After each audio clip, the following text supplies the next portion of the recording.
Philosophy religion அப்படின்ற இந்த டேமுக்கு வந்து என்ன தமிழ் அர்த்தம்னு சொல்கிறாங்கன்னா, மதத்தை பற்றி மெய்யியல் அப்படின்னு ஒரு சொல்லலாம். இல்லைன்னா மத தத்துவம் என்பது மதத்தின் மெய்மையை குறித்தது அப்படின்னு சொல்கிறாங்க. கொஞ்சம் இதோட பாயிண்ட்ஸ் பற்றி பண்ணிக்கலாம். இப்போ சாரம்பரியத்தில் என்னென்ன சொல்கிறாங்க, மதத்தின் தத்துவம் என்பது ஒரு தத்துவ சிந்தனை அல்லது மதத்தின் பிரதிபலிப்பாகும். இது மதத்தின் தோற்றம், இயல்பு மற்றும் செயல்பாடு பற்றி யூகிக்கின்றது. அதுவும் கடவுளின் இருப்பு, இயல்பு, பண்புகள் தொடர்பான அடிப்படை பிரச்சனைகளை எடுத்துக்கொள்கிறது. கடவுளின் இருப்பை உறுதிப்படுத்துவதில் உள்ள சிக்கல்கள் தத்துவத்தில் மிக முக்கியமான பிரச்சனைகள் ஒன்றாகும். கொஞ்சம் திருப்பி போயிடும். மதம் பிலோசபில முதல் விஷயம் என்ன சொல்றாங்கன்னா, தமிழில் சொல்லணும்னா மதத்தின் மெய்யியல், மதத்துக்கான மெய்யியல்னு சொல்லுவாங்கன்னா, இது மதத்தை பற்றி மெய்யியல். மெய்யியல்ன்றது மெய் பிளஸ் இயல். மெய்ன்ற வார்த்தைக்கு உண்மைன்னு அர்த்தம். இயல்ன்றது தன்மையா இல்லை அதோட வடிவத்தை குறிக்கக்கூடியது. ஸோ மதத்துக்கான வடிவம் எப்படி இருக்கு, மதத்தோட தன்மை எப்படி இருக்குன்னு சொல்லி பேர் இந்த பேப்பரில் பார்க்க போகிறோம். அதில் முதல் விஷயமா மதத்துக்கான அடிப்படை கூறுகள்னு சொல்லுவோம். ஒரு மதத்தில் என்னென்ன இருந்தால் அதை மதம் சொல்ல, அதில் முதல் விஷயம் அவங்க சொல்கிறது வந்து அதுக்கான தோற்றம் இருக்கணும். ஒரு மதம் அப்படி அதாவது ஒரு நிறுவப்பட்ட ஒரு நிறுவனத்துக்கு எப்படி ஒரு முதலாளி இருக்கிறாரோ, தொழிலாளி எல்லாம் இருக்காங்களோ, அதே மாதிரி மதத்துக்குன்னு முதல் விஷயம் தேவைப்படுற விஷயம் வந்து அதுக்கான ஒரு கடவுள் இருக்கணும்.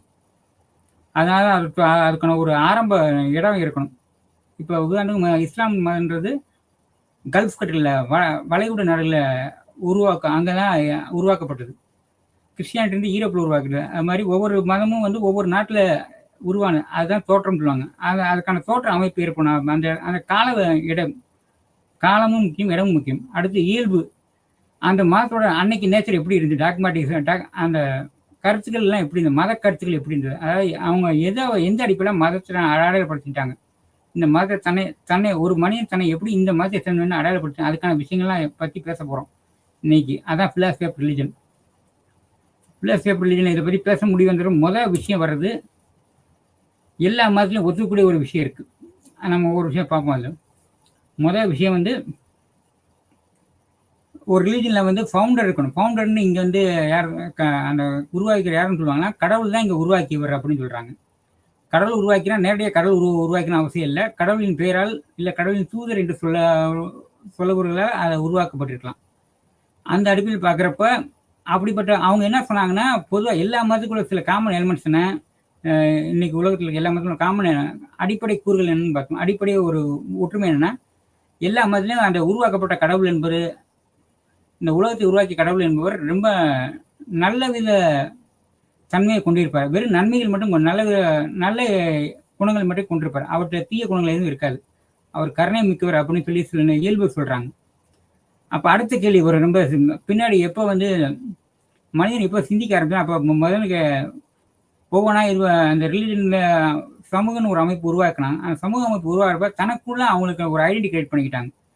இந்த ஐடென்டி பெரும்பாலும் ஆரம்ப காலத்தில் ஐடென்டி அந்த அவங்களுக்கான அந்த அடையாளம் எப்படி இருந்ததுன்னா, அவங்களோட தோற்ற அடையாளம் மட்டும்தான் இருந்தது. அந்த தோற்ற அடையாளம் வந்து நம்மளோட இடத்துக்கு நம்ம வாழ்க்கை இடத்துக்கு மாறுபடும். ஸோ தோற்ற அடையாளம், அப்புறம் அவங்களோட பழக்க வழக்கங்கள், முக்கியமாக அவங்களோட உடை, உணவு, அப்புறம் அவங்க ஒர்ஷிப், எந்த தெய்வங்களை வழிபாடு முறை அப்படின்னு சொல்லுவோம். வழிபாடு முறை ரொம்ப முக்கியமாக இருக்குது. வழிபாடு முறை நாம் இன்னைக்கு மாதிரி ரொம்ப ஆடம்பரமாக இருக்கணும் அவசியம் இல்லை. இன்னைக்கு கூட இன்னைக்குள்ள அந்த கிராம கோயில் வழிபாடு, சிறுதிய வழிபாடுன்னு சொல்லுவாங்க கொஞ்சம் தமிழில். கிராம கோயிலில் அந்த குலதெய்வ வழிபாடு அதான் ரொம்ப கரெக்டாக இருக்கும். அங்கே போனாலும் தனியாக பூசாரி இருக்க மாட்டார். அவரே வந்து படைப்பார். அவர் எதை படையலும் படிப்பாரா, எதை பிரசாதமாக அங்கே கோயிலுக்கு கொடுப்பாங்கன்னா, நாம் எதை சாப்பிட்றோமோ, ஏதோ நமக்கு விருந்து நினைக்கிறோம் அதை தான் படைப்பாங்க. கடவுள்னு பிரத்யேகமாக எதுவும் தயாரிக்க மாட்டாங்க. அதாவது சில பலகாரங்கள் நம்ம கேள்விப்பட்டிருப்போம். சில ஸ்வீட்ஸ் தீபாவளிக்கு பொங்கலுக்கு பண்ணுற ஸ்வீட், அது வந்து அக்கேஷனல் ஃபுட், எப்பயாவது வருதலுக்கு கூடவே ஏதாவது அந்த மாதிரி சாப்பாடு கூட அங்கே வைக்க மாட்டோம். அங்கே நான் டெய்லி என்ன சாப்பிட்றேன்னா அதுதான் அந்த குலதெய்வ சாப்பாடு முன்னாடி இருக்கும். இந்த பேஸில் அவங்களோட இதெல்லாம் அவங்க பழக்க வழக்கங்கள். இந்த பழக்க வழக்கங்கள் எதை தீர்மானிச்சதுன்னா அவங்களோட வாழ்க்கை முறையும் தீர்மானிச்சது. வாழ்க்கை முறைக்கான சிந்தனை, அப்புறம் அந்த வாழ்க்கை முறை தீர்மானிக்கப்பட்டால் அது சமூகத்துக்கான ஒரு ஒழுங்குமுறையும் ஏற்படுத்தி கொடுத்தது. அதனால் சமூகத்தில் மதத்தை பற்றி படிப்பது ரொம்ப அவசியமான ஒன்றாக இருக்குது. இப்போ அந்த மதத்தில் உள்ள முக்கியமான விஷயம் என்னென்னு பார்க்க போகிறோம். தீமையின் பிரச்சனைன்னு போட்டிருக்கான். இங்கிலீஷில் இந்த ப்ராப்ளம் ஆஃப் ஈவில். முன்னாடியே நான் கொஞ்ச நேரத்துக்கு முன்னாடி சொன்னேன், கடவுள்ன்றவர் ரொம்ப நற்குணங்களால் ஆனவர். அவருக்கு வந்து எந்தவித கெட்ட குணமும் இல்லை. அவர் எல்லாரும் நல்லா இருக்குன்னு நினைக்கக்கூடிய ஒரு ஆன்மா, ஒரு சக்தி அப்படின்னு சொல்லியிருக்கான். அப்படிப்பட்ட சக்தி ஏன் இந்த உலகத்துல வந்து முரணான சில விஷயம் ஏற்படுத்தியிருக்கு. அதாவது ஒருத்தர் கஷ்டப்படுறாரு, இன்னொருத்தர் துன்பப்படுறாரு. இந்த மாதிரி ஏன் கஷ்டப்படணும், துன்பப்படணும்? இங்க நீங்க நடத்தக்கூடிய நம்ம பாடம் என்பது முழுக்க முழுக்க வெஸ்டர்ன் அப்ரோச்ன்னு சொல்லுவோம். அதாவது மேற்கத்திய சிந்தனை அடிப்படையில் நம்ம போயிட்டு இருக்கோம். இப்போ அந்த பேஸ்ல எல்லாம் சொல்லிட்டு இருக்கேன். இப்போ உங்களுக்கு அந்த பேஸ்ல சொல்லி முடிச்சுறேன். எனக்கு டைம் கம்மியா இருக்கும். முதல் விஷயம் தீமையின் பிரச்சனை. இந்த தீமை அப்படின்னு இவங்க மீன் பண்ற விஷயம் 2 இதுல அடங்கின விஷயம். ஒண்ணு பெயின். பெயின்ன்றது நமக்கு வழி தரக்கூடிய விஷயம். 2வது வந்து ஈவில் அப்படின்னு சொல்றபடி எல்லாருக்கும் தெரிஞ்ச சமூகத்தில் மோசமான விஷயம் சொல்லி உலகத்தில் இன்னைக்கு எது மோசமான விஷயம் தெரியும்? எல்லாம் சட்டத்துக்கு புறமா நடக்கிற விஷயம், சட்டத்துக்கு புறமா நடக்கக்கூடிய விஷயம் எல்லாமே ஈவில் தான் சொல்றோம். மனித வாழ்க்கையை வந்து அழிக்கக்கூடிய விஷயம் எது வேணுமோ அது ஃபுல்லாக ஈவில் வரும். அந்த மாதிரி விஷயங்கள் லிஸ்ட் பண்ண வேண்டாம். ஒரு சில விஷயம் லிஸ்ட் பண்ணோம்னா அடுத்து போகிறேன். அது தீமைகள்லாம் நம்ம வாழ்க்கையை டிஸ்டர்ப் பண்ணக்கூடிய விஷயங்கள் தீமைகள் நடத்தலாம். அது என்ன டிஸ்டர்ப் பண்ண அது இயற்கை பேரிடர் இருக்கலாம், இல்லை மனிதன் பண்ணக்கூடிய சில சதி வேலைகளாக கூட இருக்கலாம். நிறைய இப்போ அணு ஆயுதங்கள் கண்டுபிடிச்சிட்டு இருக்கோம். ஏற்கனவே நம்ம உலகத்தில் 2 வித அணு ஆயுதத்தினால இன்னும் அதோட விளைவுகளிலிருந்து முழுசாக தப்பிக்க முடியாமல் நம்ம மக்கள் இன்னும் இருந்து கஷ்டப்பட தான் செய்கிறாங்க. சரி, இங்கே இவங்க ப்ராப்ளம் ஆஃப் பீப்புள தீமையை தமிழ் இதை தீமையின் பிரச்சனைன்னு சொல்கிறாங்க. தீமைகள் கடவுளால் அல்ல, மாறாக அவை மனித முகவர்களின் இலவச செயல்களால் ஏற்படுகின்ற என்ற இலவச விருப்பம் தியோடிசி கூறுகிறது. தியோடிசின்றது நான் இப்போ கொஞ்ச நேரத்துக்கு சொன்னதான். நல்ல கடவுளா இருக்காரு, ரொம்ப உத்தமான கடவுள், ஏன் இந்த உலகத்துல வந்து ஈவிலப்பட அந்த கஷ்டத்தை கொடுக்குறாரு அப்படின்றதான் தியோடிசி. அந்த டேமுக்கு அந்த வார்த்தைக்கு அதுக்கான இங்கிலீஷ் அர்த்தம் வந்து தியோடிசின்னு சொல்றாங்க. அந்த தியோடிசி பற்றி நம்ம அதில் நிறைய தியோடிசி இருக்கு. அதில் ஆரம்பத்தில் சொல்றது வந்து அவை தீமையால் கடவுளால் அல்ல, மாறாக மனித முகவரில் இலவச செயல்கள் ஏற்படுகின்றன என்று இலவச விருப்ப தியோடிசின்னு ஒன்று சொல்லுது. அடுத்து ஆன்மாவை உருவாக்கும் கோட்பாடு கடவுள் தீமையை அனுமதித்தார் என்று கூறுகிறது. இது கடவுள் ஆன்மாவை கிரியேட் பண்ண அப்படின்னு ஒரு டாக்டர் இன்னொரு தத்துவார்த்த பள்ளி இருக்கு. அந்த பள்ளி என்ன சொல்றது, கடவுள் வந்து தீமையை அனுமதித்தான்னு சொல்றது. எதுக்கு அனுமதித்தார் அப்படின்னு கேட்டால், நம்மளோட என்ன சொல்லுவாங்கன்னா, நம்மளே பியூரிஃபிகேஷன், அதாவது குளிக்கிறப்போ உடம்புல அழுக்கு தேய்த்து குளிக்க சொல்லுவாங்க. அப்போ அந்த தேய்க்கிறப்ப ஏற்படுற உராய்வு வந்து நம்மளுக்கு எதுக்கு நல்லதுன்னா அழுக்கு போகும் அப்படின்னு இருக்காங்க. ஓயாம குளிச்சா தனியார் அழுகுலாம் போயிடும் அப்படின்னு சொல்ற விஷயம் தான் இதுல. கடவுள் தீமையை அனுமதித்தார். அதுக்காண்டி கடவுள் நமக்கு இந்த தீமை அனுப்பிக்கிறதுனால இந்த தீமையிலேருந்து நம்ம குடம் போட்ட தங்கம் சொல்ற மாதிரி, தங்கம் சுட சுடுதான் நல்லா வெண்மை தரும் அப்படின்ற மாதிரி இது பண்றாங்க அப்படின்னு சொல்லி ஒரு கோட்பாடு இருக்கு. அந்த கோட்பாடு வந்து அந்த கோட்பாடு தான் ஆன்மாவை உருவாக்க கோட்பாடு. கடவுள் தீமையை அனுமதித்தார் என்று கூறியது. அதுக்கப்புறம் நிறைய தத்துவ அறிஞர்களும் இறையாளர்களும் ஏன் எல்லா கருணை உள்ளம்படுத்த ஒரு ஜீவன் இருக்க வேண்டும் என்று பகுத்தறிவு செய்திருக்கிறார்கள். அது ஒவ்வொரு லிஸ்ட்ல நம்ம பார்ப்போம். சாக்ரட்டிஸ் காலத்திலிருந்து ஆரம்ப கால ஐரோப்பிய தத்துவம் எங்கே ஆரம்பிப்பாங்கன்னா சாக்ரட்டிஸ்க்கு முன்னாடி ஆரம்பிச்சாங்க கூட. நம்மளுக்கு எழுத்துப்பூர்வமாக பிளேட்டோ எழுத்துப்பூர்வமாக கிடையாது, சாக்ரட்டிஸ்லேருந்து கிடைக்கும். அதனால சாக்ரட்டிஸ்லேருந்து ஆரம்பிக்கிறாங்க. அதுக்கு முன்னாடி சில அயனிக் திங்கர்ஸ்ன்னு சொல்லுவாங்க. கிரேக் அந்த ஏதன்ஸ் பகுதியில் என்ன பார்க்கல. அங்குள்ள சிந்தனையாளர்கள் என்ன சொன்னாங்கன்னா, பஞ்சபூதங்கள் அடிப்படையில் உலகத்தை பிரித்து வச்சிருந்தாங்க. பஞ்சபூதங்கள் அடிப்படை பிரித்து வைக்க, பஞ்சபூதங்கள் ஏதாவது ஒரு எலமெண்ட் தான் தன்னோட ஏதாவது ஒரு அடிப்படை, ஒன்று தண்ணியா இருக்கும், சில நேரம் காத்தா இருக்கும், இல்லைன்னா நெருப்பா இருக்கும்.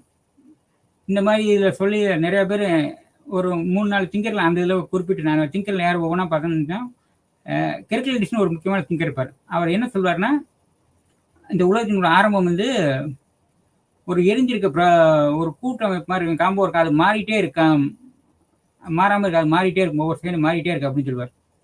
அதுதான் அவர் சொல்லக்கூடிய முதல் விஷயம், ஹெர்க்லிடிஸ் அப்படின்னு சொல்லுவார். அதுக்கப்புறம் இவர் அது மாதிரி ஒவ்வொரு சிந்தனையும் ஒருத்தர் வந்து என்ன சொல்வார், இன்னொரு சிந்தனை என்ன சொல்வார், தண்ணி தான் எல்லாத்துக்கும் அடிப்படையான விஷயம், இந்த உலகத்தில் இந்த பிரபஞ்சம் உருவாத காரணம் தண்ணி தான் எல்லாமே அப்படின்னு சொல்லுவார். இன்னொருத்தர் என்ன சொல்வார், காற்றுன்னு சொல்லுவார். இந்த மாதிரி ஒவ்வொரு விஷயம் இருந்தது. இது மாதிரி ஆரம்ப காலத்தில் மேற்கத்திய சிந்தனைகள் எது ஆரம்ப விஷயம், அதாவது எது மூலக்கூறு, எது எல்லாத்துக்கும் அடிப்படையான மூலம் எது அப்படின்னு சொல்லி தேடல் வந்து ஆரம்ப கால மேலை நாட்டில் மட்டும் உலகத்தில் உள்ள எல்லா பகுதியும் அந்த தேடல் இருந்துகிட்டே இருந்தது. அந்த தேடல் வழியாக அவங்க சில விஷயம் கண்டுபிடிக்கிறாங்க. அவங்க எப்படி தத்துவ அறிஞர்களும் இறையாளர்களும் ஏன் எல்லாம் கருணை விளம்பரத்த ஒரு ஜீவன் இருக்க வேண்டும் என்று பகுத்து செய்திருக்கிறார்கள் அப்படின்னு அவங்க நிறைய அனலைஸ் பண்ணியிருக்காங்க. அவங்க சில காரணங்கள் சொல்றாங்க, என்ன கணி இருக்கு அப்படின்னு. சரி, இப்போ நம்ம ஒவ்வொன்றா பார்த்துருவோம். எங்கு நிறைந்த எல்லாம் அறிந்த காரணம் தீமையை அனுமதிக்கிறது, அல்லது தீமையை அனுமதிக்கிறது. கடவுள் கண்டுபிடிக்க இந்த பயிற்சி தீமையை அனுமதிக்கான காரணங்கள் தியோடிசின்னு அழைக்கப்படும். கடவுளை கண்டுபிடிக்க இந்த பயிற்சி தீமை அனுப்ப இந்த பயிற்சியை தீமை அனுமதிப்பிற்கான காரணங்கள் தியோடிசின்னு அழைக்கப்படும்.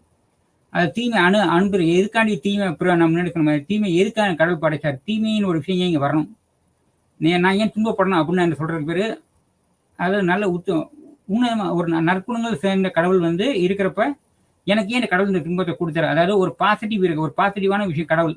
இந்த பாசிட்டிவான விஷயத்துல வந்து இந்த உலகம் எல்லாமே இப்போ கடவுள் வந்து சொல்றான் அப்படி மதங்கள் சொல்லுது. அந்த மதத்துல வந்து எப்படி இந்த உலகத்தில் இருக்கக்கூடிய துன்பம் வந்து எப்படி சொல்ல போறாங்க? ஏன்னா தண்ணியில இருந்து வந்த விஷயம் தண்ணியில ஒரு இல்லாத விஷயங்களை கொண்டிருக்க வாய்ப்பு இல்லை. ஆனா இங்க நல்லதுல இருந்து ஒரு விஷயம் வந்து ஒரு விஷயம் எப்படி கெட்டதா இருக்கு அப்படின்ற கேள்விக்கு பதில் சொல்லணும்னா அவங்க எப்படி பதில் சொல்லலாம்னு பார்ப்போம். பொதுவாக தீமை என்ற கருத்தை நம்ம அன்றாட வாழ்க்கையின எந்த நேரத்தில் நம்ம தீமையை எதிர்கொள்ளணும், தீமைக்கான ஒரு டெஃபினிஷனை ஒரு வரைவிலக்கணம் சொல்ல போறோம். துன்பம் தீமையின் அம்சத்துடன் நெருக்கமாக தொடர்புடையது. ஒரு கடுமையான கொண்டு வரும் எதையும் மனித வாழ்க்கைக்கு ஏற்படும் அசௌகரியங்கள் எப்போதுவாக தீமை என்ற பிரிவில் அடைக்குறிப்புகள் வைக்கின்றன. ஒரு கடுமையான கொண்டு வரும் எதையும் ஒரு கடுமையான பாதிப்பை கொண்டு வரும் எதையும் மனித வாழ்க்கைக்கு ஏற்படும் அசௌகரியங்கள் பொதுவாக தீமை என்ற. அப்போ நமக்கு என்ன புரியுதுன்னா, எது நம்ம துன்பம் நினைக்கிறோம், நமக்கு எது அசௌகரியத்தை ஏற்படுத்த அதெல்லாம் தூய்மை அப்படின்னு சொல்றாங்க அப்படின்னு நாமளே சொல்லிக்கிறோம். அந்த பேஸ்ல இருந்தா நம்ம இந்த பெயின் என்ற விஷயம் அவை ஆனால் இதே அது அப்படின்னு நம்ம சொன்னா அது ஒரு அளவு மட்டும்தானா, ஒருவர் கருத்தில் கொள்ள வேண்டிய வேறு ஏதேனும் அளவுகள் உள்ளதா? தீமையை வகைப்படுத்துவது இது சம்பந்தமாக சர்வ குணங்கள் அல்லது பரம்பொருளின் இருப்பு அதிகார வரம்புக்குள் வருகிறது. இப்போ ஒரு சின்ன எக்ஸாம்பிள், இப்போ கடவுள் இருக்கிறத ஒட்டி 2 ஃபேமஸான ஒரு நாவல் இருக்கு. ஜூட் தி அப்சிக்யூர் அப்படின்னு சொல்லக்கூடிய நாவலும் இந்த பிரதர்ஸ் கார்மசேவ் அப்படின்னு ஒரு 2 நாவல் இருக்கு. இந்த 2 நாவல முக்கியமாக பேசக்கூடிய விஷயம் என்ன, இந்த 2 நாவல வர முக்கியமான கதாநாயகர் அப்படின்னு சொல்லி ஒரு 2 பேரும் வந்து கடவுளை வந்து நெகேட் பண்ணாங்க, கடவுளை மறுத்து பேச போறாங்க, கடவுளை மறுக்கிறாங்க. அது ஒவ்வொருத்தரும் ஏன் மறுக்கிறேன்னு பார்ப்போம். வந்து ஒருத்தர் ஃபர்ஸ்ட்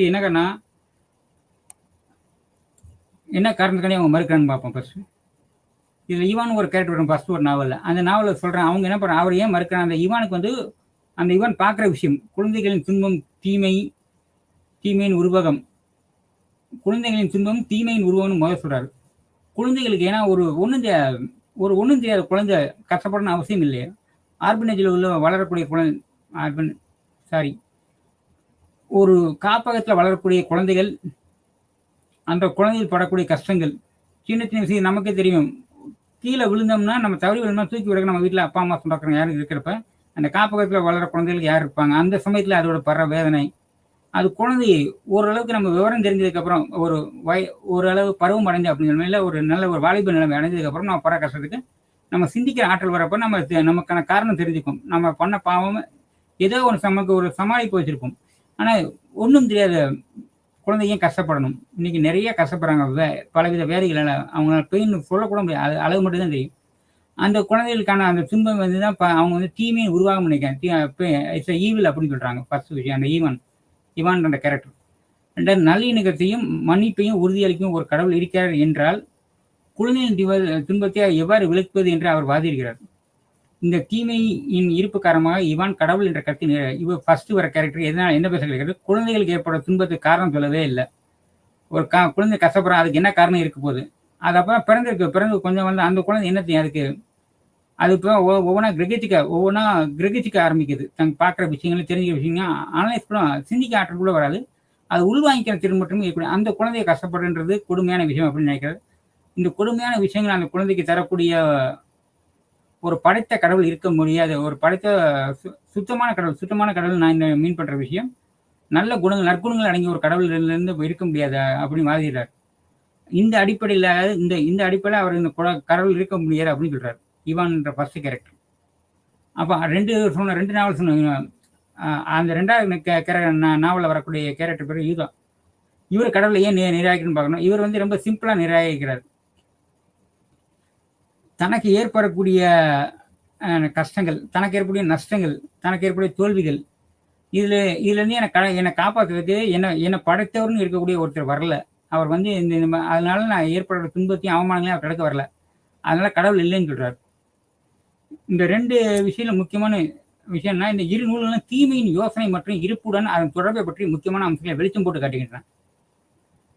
நான் முன்னாடியே 2 பேரும் மொத கேரக்டர் என்ன சொல்றேன்னா, அந்த இவான் என்ற கேரக்டர் என்ன சொல்றாருன்னா, அவர் வந்து சப்ஜெக்டிவ் அதாவது தண்ணியில இருந்து பேசாம, தன் கண் முன்னாடி கண் முன்னாடி தெரியக்கூடிய அந்த குழந்தைகளுக்கு இறக்கப்பட்டு பேசுறாரு. இறக்கப்பட்டு சொல்றாரு. அவங்க பிற கஷ்டத்தை பார்த்து சொல்றாரு, ஒரு கடவுள் இல்லைன்னு சொல்றாரு.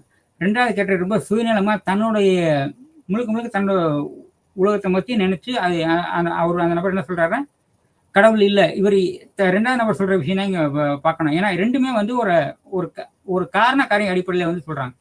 நான் ஏன் இந்த ஒரு முடிவு எந்த ஒரு பிலாசபி என்ன சொல்லணும், எந்த அடிப்படையில இந்த முடிவு எடுக்கிறேன் அப்படின்னு சொல்லணும். அதனால ஃபர்ஸ்ட் கேரக்டர் அந்த இவான் என்ற கேரக்டர் சொல்றப்ப, நான் குழந்தைகள் படுற கஷ்டத்தை பார்த்து ரொம்ப வருத்தப்படுறேன். இப்படி ஒரு கஷ்டமான கஷ்டத்தை கொடுக்குற ஒரு கடவுள் இருக்க வாய்ப்பே இல்லை அப்படின்னு, கடவுள் இருக்க முடியாது. இந்த கஷ்டத்தை கொடுக்குற ஒரு கடவுள் இருக்க உருவாக்குனவர் இவ்வளவு கஷ்டப்பட முடியும். எங்க அப்பா என்னோட பேரண்ட்ஸ் வந்து நான் கஷ்டப்பட விரும்ப மாட்டாங்க. என்னோட பெற்றோர்கள் எந்த பெற்றோர்களும் அவங்க குழந்தைய கஷ்டப்பட விரும்ப மாட்டாங்க. அப்ப என்ன படைத்த கடவுள் மட்டும் ஏன் அப்படி இருக்க முடியும்? அப்படின்னா எனக்கு படைத்தவர் இல்லைன்னு அர்த்தம் அப்படின்னு சொல்லி இவான் சொல்றாரு. 2வது கேரக்டர் வந்து அந்த காரணத்தினால அவர் வந்து காரியம் என்ன சொல்றாருன்னா, கடவுள் இல்லைன்னு முடிக்க வர்றாரு. 2வது கேரக்டர் நம்ம பார்த்தோம், இந்த யூதா கடவுள் நிராகரிப்பார். இவர் முன்னாடி சொன்ன மாதிரி இவர் பியூர் செல்ஃபிஷ், தன்னோட சுயநல அடிப்படையில் தனக்கு ஏற்படக்கூடிய தோல்விகளும் தனக்கு ஏற்படக்கூடிய துன்பங்கள் அவர் மீன் பண்ற இந்த துன்பங்கள் காரணம் யாரா இருக்க போறா, ஒரு மனுஷனுக்கு ஏற்பட துன்பங்கள் காரணம் அப்படின்னு சொல்லிடும். இந்த இடத்துல மட்டும் கொஞ்சம் இந்தியன் பிளாசி பத்தி சொல்லுவோம், இந்தியன் பேக்ரவுண்ட் சொல்லுவோம்.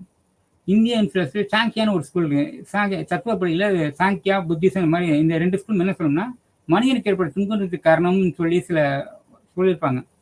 அதில் முக்கியமான ஒரு காரணம் வந்து முக்கியமான சில காரணங்கள் சில கூறுகள் இருக்குன்னு காரணங்கள் இருக்க கூறுகள் இருக்கு. முதல்ல நம்ம கூறுகள் பார்ப்போம். என்னென்ன கூறுகளால் நமக்கு மனிதனுக்கு ஒரு ஆபத்து வரும் அப்படின்னா, பஞ்சபூதங்களால் ஆபத்து வரும். பஞ்சபூதங்கள்னா என்னன்னு தெரியும், நீர் நெருப்பு காற்று வாயு ஆகாயம் அப்படின்றது, இது பஞ்சபூதங்கள் அப்படின்னு. அடுத்து வந்து இப்போ இந்த பஞ்சபூதங்கள் வந்து எக்ஸ்ட்ரா டெரிட்டரியல், மனிதனுக்கு அப்பாற்பட்ட சக்தி இல்லை அப்படின்றதான் பஞ்சபூதங்கள். அதுக்கடுத்து வர்ற ஆபத்து எதாலும் பார்த்தீங்கன்னா, மனிதனால ஏறக்கூடாது. அப்புறம் வந்து கடைசி வர ஆபத்து மனிதனுக்கு மிருகங்கள் மற்ற இயற்கை சூழ்நிலையில் வரக்கூட ஆபத்து. இந்த இயற்கை சூழ்நிலையில் வந்து அவங்க வந்து கேரக்டரைஸ் அவங்க பிரித்து வைக்கிறப்ப அதை வந்து இயற்கை காரணங்களாக வரக்கூடிய ஆபத்துகளை அவங்க வந்து அதை வந்து அந்த மனிதனுக்கு அப்பாற்பட்ட சக்திகள் லிஸ்ட்டில் சேர்க்கலை. மாறாக இயற்கையின் தனி பிரிவாக பிரிச்சிருந்தாங்க. சரி, இப்போ நம்ம இது வந்து பௌத்தர்லையும் சாங்கியம் ஒரு பள்ளி சொல்லுது, மனிதனுக்கு என்ன கூறுகள் இருக்கு, இந்த கூறுகள் மனிதனுக்கு ஆபத்து, இந்த உலகத்தில் பிறந்த அனைவருக்கும் இந்த இதில் கூறுகள் ஆபத்து இருக்கும் அப்படின்னு சொல்லியிருக்காங்க. கஷ்டம் வரும் அப்படின்னு சொல்லியிருக்காங்க. கஷ்டம்னா முன்னாடி சொன்ன மாதிரி தீமை அப்படின்னு சொல்லி வரும். இங்கே சொன்ன அந்த தீமைன்றது அசௌகரியத்தை, நம்ம இருக்கிறதுக்கான அசௌகரியத்தை ஏற்படுத்துதான் அது அப்படின்னு சொல்லியிருக்காங்க. அடுத்து இதை பார்க்க போகிறோம்.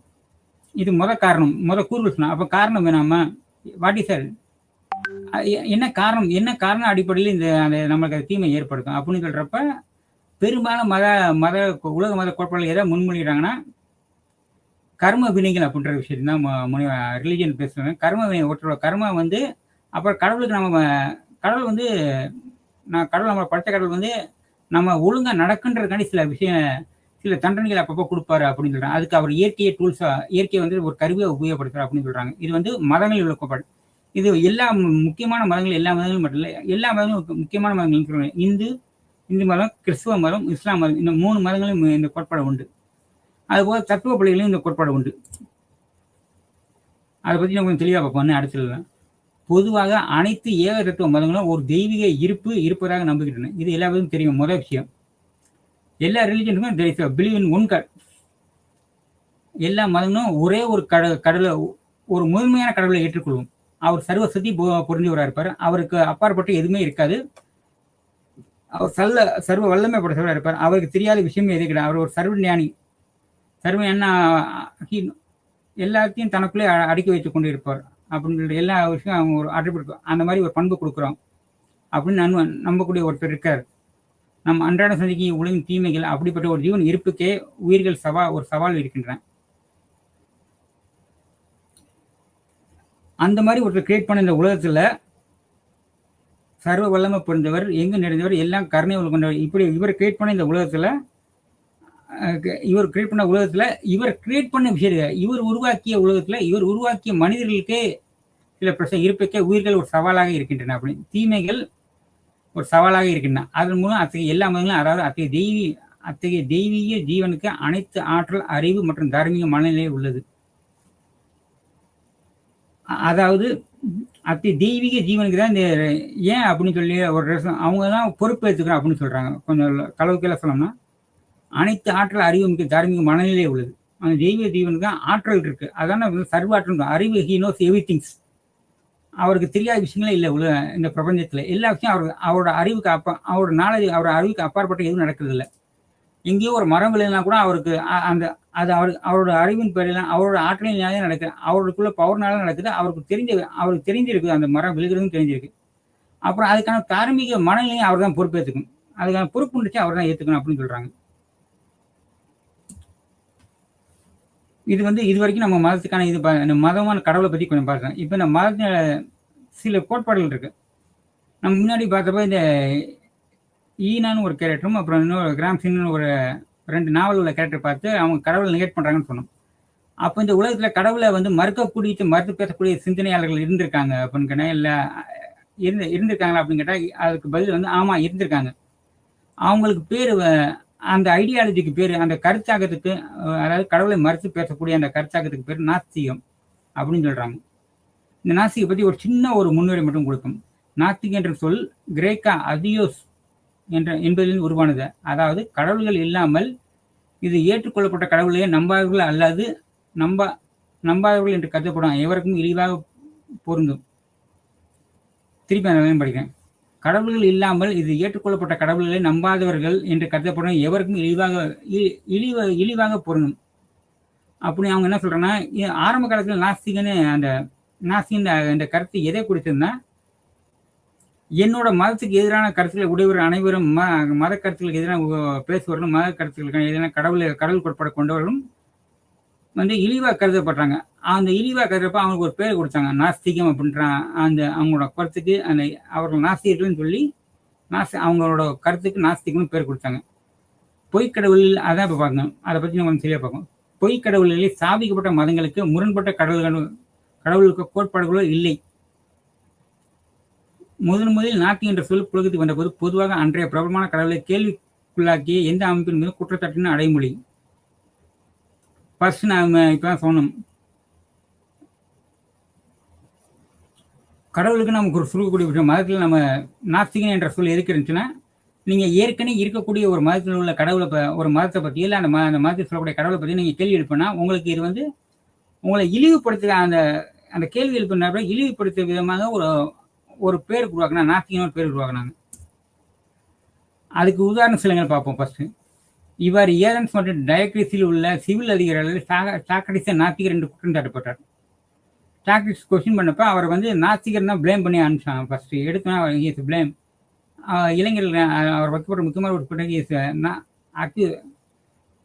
இவர் மதக்கு குருமார்களுக்கு எதிராக பேசுகிறார், அதாவது அந்த மத குருமார்களுக்கு எதிராக பேசுகிறார் அப்படின்னு சொல்லி வச்சாங்க அவர் மேலே. ஏதன்ஸ்ல அவர்களின் புதிய அணுவியல் சட்டின் காரணமாக உள்ள இந்த உணர்வு ஆரம்ப கால கிறிஸ்தவர்களும் அறிந்திருந்தார். இந்த கிறிஸ்டியானிட்டி கூட ஆரம்ப காலத்தில் வர்றப்ப அந்த யூத குருமார்கள் அந்த கிறிஸ்டியானிட்டியோட ஐடியாலஜி கூட அவங்க நாஸ்திகர் தான் சொன்னாங்க. ஏன்னா அது யூத கடவுள் மறுத்து பேசுறதா அவங்க நினைச்சாங்க. அவ்வப்போது பல்வேறு மதம் மற்றும் தத்துவங்கள் இது போன்ற காரணங்களால் நாஸ்திகராக கருதப்படின. அப்போ இதுல ஒரு விஷயம் புரியுது.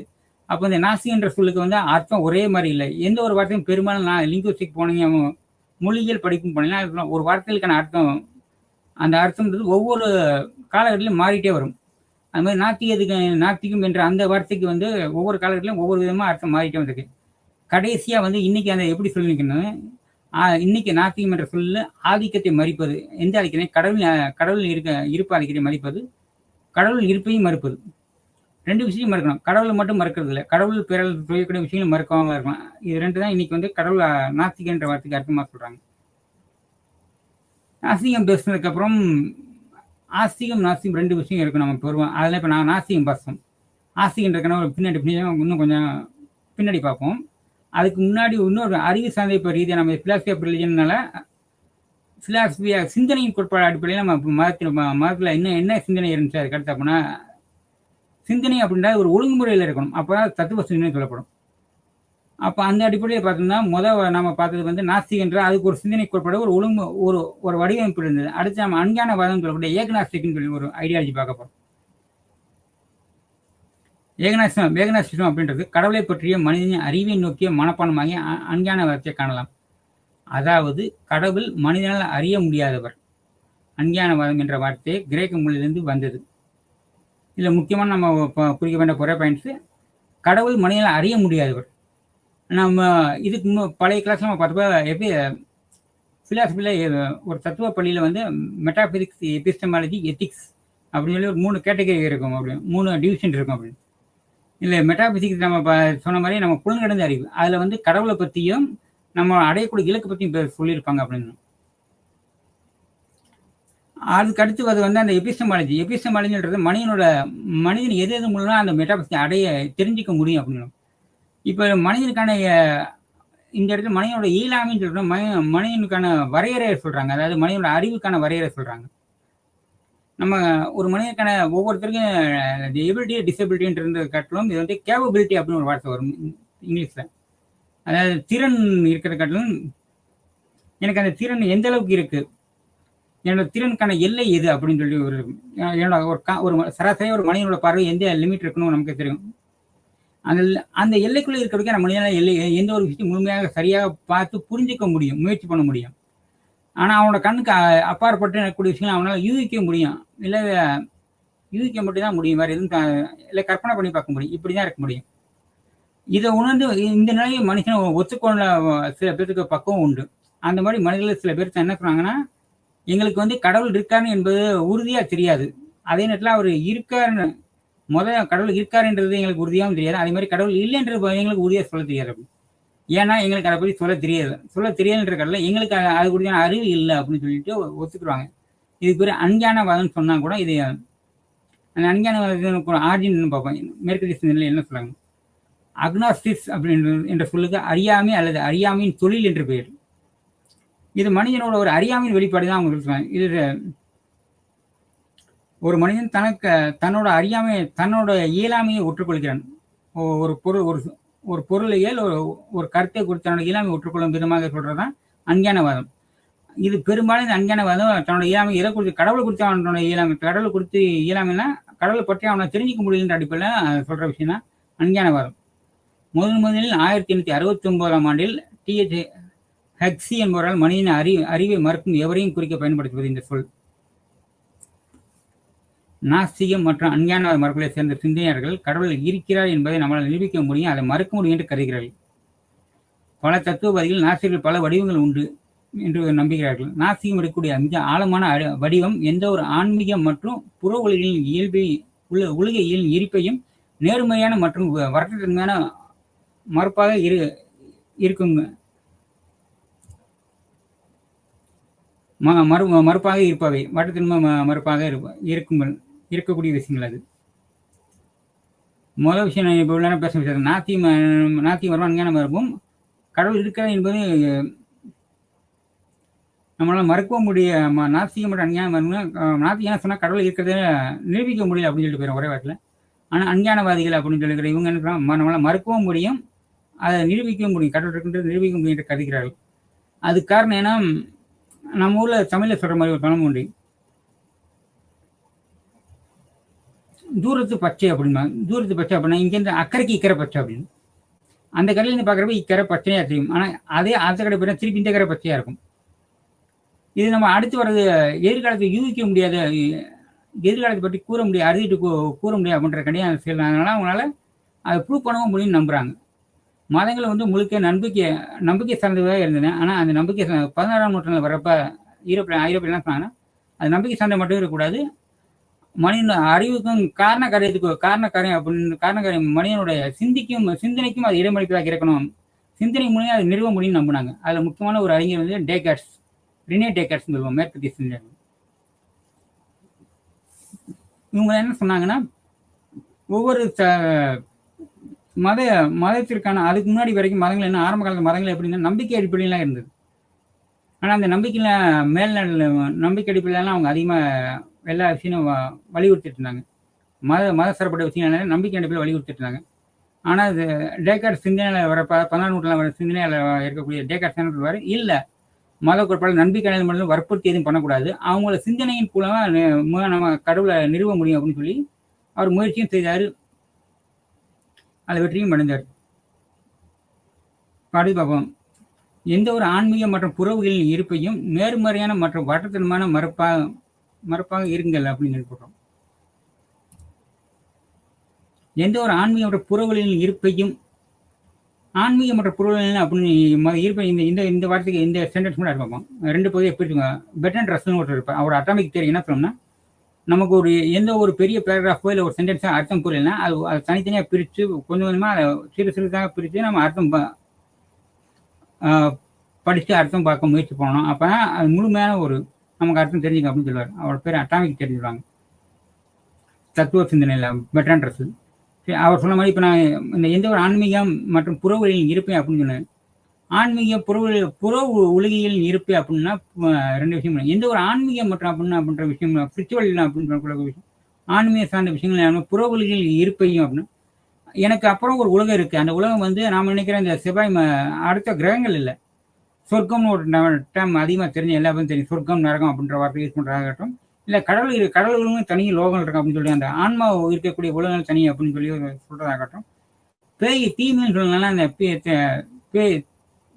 பேய்கள் நல்ல பிசாசுகள் அப்படின்னு அந்த கெட்ட மனித கெட்டதை இருக்கக்கூடிய உருவ வடிவங்களை கொண்ட உயிர் சக்தியா இருக்கட்டும், இதெல்லாம் இருக்கக்கூடிய அந்த உலகங்கள்ல இதுதான் உலக புற பற்றி பேசுறதும் வட்டத்திறமான மறுப்பு. இதை நம்மளை எப்படி எப்படி மறுக்கணும்? வட்டத்திறமான மறுப்பாக இருக்கிறது. இதெல்லாம் ஏன் வட்டத்திறமான மறுப்பாக இருக்கு? இதை நம்ம உறுதியாக மறுக்க முடியாது. ஒரு கன்சாலிட்டா இப்போ இந்த ஒரு ஆப்ஜெக்ட் ஒரு பொருள் இருக்குன்னா அந்த பொருள் நம்ம கண் முன்னாடி வச்சு இந்த பொருள் இருக்கு அப்படின்னு சொல்லிட்டு போயிடும்.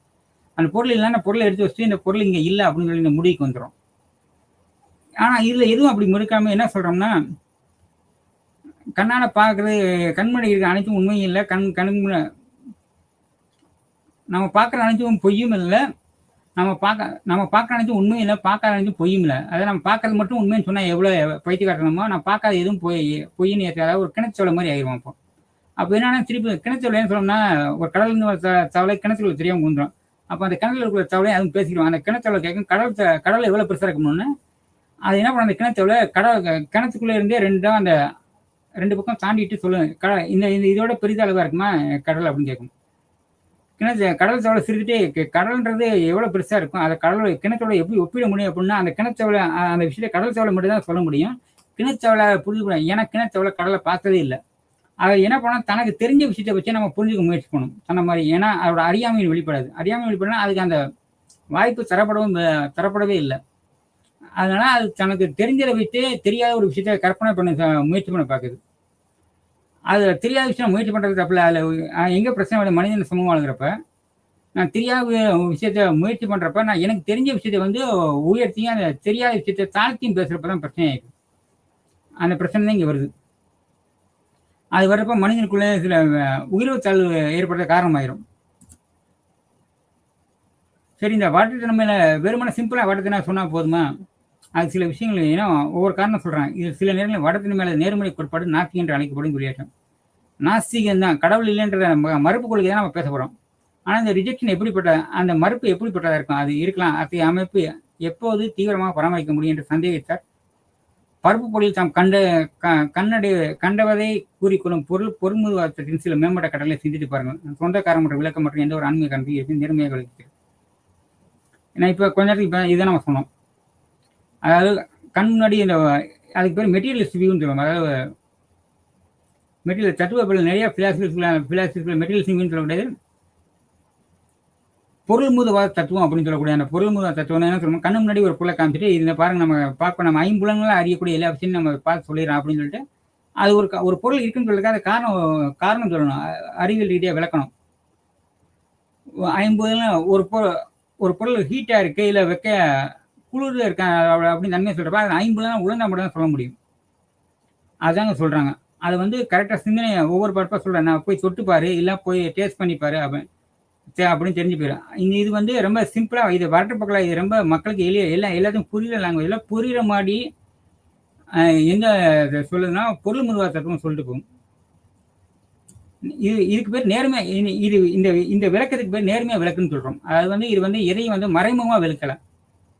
அதாவது இங்க இங்க நெருப்பு இல்ல, அதனால இங்க குளிரா இருக்கணும் அப்படின்னு அவங்க சொல்ல. இங்க குளிருது அப்படின்ற அந்த இருக்கிற விஷயத்த பாசிட்டிவான விஷயத்த மட்டும் சொல்லியா ஒரு விஷயம் புரிய வைக்கிறது. நாத்திகத்தின் 2வது பருவம் பார்ப்போம். இன்னொரு நெகஷன் ஆதிக்கத்துக்கான இயற்பியல் தரவுகள் இல்லாத அடிப்படையாக கொண்டது அல்லது மனிதனின் நுண்ணறிவின் வரம்புக்குட்பட்ட தன்மையின் மீது இந்த 2வது பருவம் எதிர்மறை கோட்பாடு நாத்திகின்ற இருக்கலாம். திருப்பி படிக்கிறேன். நாத்திகத்திற்கான 2வது படியும் ஆத்திகத்திற்கான இயற்பியல் தரவுகள் இல்லாததை அடிப்படையாக கொண்டது அல்லது மனிதனின் நுண்ணறிவின் வரம்புக்குட்பட்ட தன்மையின் மீது இந்த 2வது வடிவம் எதிர்மறை கோட்பாடு நாத்திகம் நடக்கலாம். இது கொஞ்சம் யூஃபமிஸ்டிக்கா கொஞ்சம் பாலிசா சொல்ற விஷயம் 2வது வடிவம் அப்படின்றது. இங்க வந்து நான் இயற்பியல் திறமை அப்படின்னு சொல்றேன். கடவுள் இருக்காரு அப்படின்ற சில விஷயங்கள் நம்மளால எப்படி இந்த நமக்கு ஏற்பட்ட சில உணர்வுகள் நம்ம எக்ஸ்பிளைன் பண்ண முடியாது. ஆனா அது இருக்குன்றது அப்படின்னு நம்ம ஒத்துக்க முடியும். அந்த மாதிரி சில விஷயம் சொல்ற விஷயம் நுண்ணறிவு. அது 2வது. அது மட்டும் இல்லாம அதையும் அடிப்படையாக வச்சு சொல்ற விதம். அப்புறம் வந்து மனித நுண்ணறிவும் வரம்புக்குட்பட்ட தன்மை. எபிஸ்டமாலஜி பேஸ்ல மனித அறிவின எல்லைக்கு நிர்ணயித்து அதை அடிப்படையில் சொல்வதுதான், அதை அடிப்படையில் விளக்க முயற்சி பண்ணுவதுதான் 2வது கோட்பாடு எதிர்மறை கோட்பாடு நாத்திகம். இந்த 2வது எதிர்மறை கோட்பாடு நாத்திகம் இருக்கலாம். இதெல்லாம் அவங்க நாத்திகம் பண்ணால அக்னாடிஸ்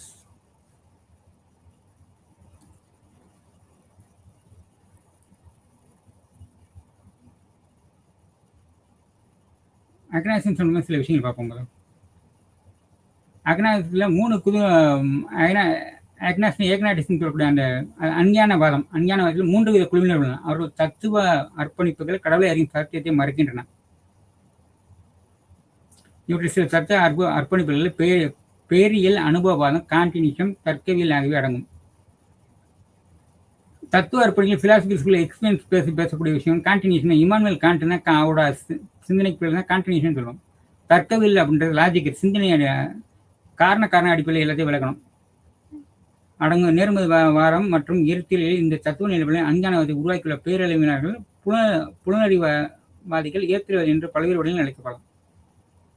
ஏக்னாசியம் பிலாசபி ஸ்கூல்ல நிறைய பிலாசபி ஸ்கூல்ல நிறைய சிந்தனை கிடைக்கும். குறிப்பாக 2-3 விஷயம் சொல்லணும்னா இருத்தலியல் சொல்லக்கூடிய ஏக்னாசியம் சொல்லுவாங்க. இருத்தலியல் ஏக்னாசியம் வந்து மறுக்கும். அப்புறம் அது போக அனுபவம் மட்டும் பேசல, எம்பிரிசம் மறுக்கும். அவங்க வந்து அவங்களும் அழைக்கப்படலாம் அப்படின்னு சொல்லி போட்டிருக்காங்க. இப்போ கொஞ்சம் நம்ம சம்ம பண்ணிக்கலாம்.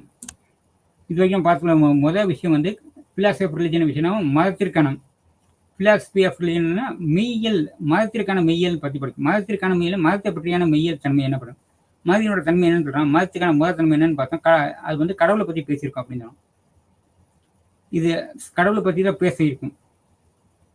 கடவுளை பற்றி பேசினா அந்த கடவுளை பற்றி எப்படி பேசினா மனிதன் எந்த ஒரு பொருளையும் எப்படி தெரிஞ்சுப்பானா அவருடைய பண்புகளில் குணநலங்களோட தன்மையில் அடிப்படையில் நம்ம தெரிஞ்சுக்க முடியும். அந்த இடத்துல கடவுளுக்கு சில குணங்களை கூட நாம கொடுக்கக்கூடிய குணங்கள் அப்படின்னு சொல்றோம். நாம குணங்கள் கொடுத்துருக்கோம்.